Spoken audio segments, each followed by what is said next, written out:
Today we are evaluating the order of operations expression, 5 times 2 divided by 2 times 5. We will apply standard algebraic priority rules to simplify the string. First, we must identify the operational hierarchy for the string. In the order of operations, multiplication and division share the exact same priority rank. When operators share equal rank, calculate strictly from left to right. The first step is to address the operation on the far left, 5 multiplied by 2. Perform the multiplication step on the far left. Multiplying 5 by 2 equals 10. Replace the first block with 10, updating the running expression to 10 divided by 2 times 5.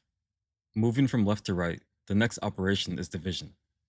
Divide 10 by 2, which equals 5. This reduces the running expression to 5 times 5.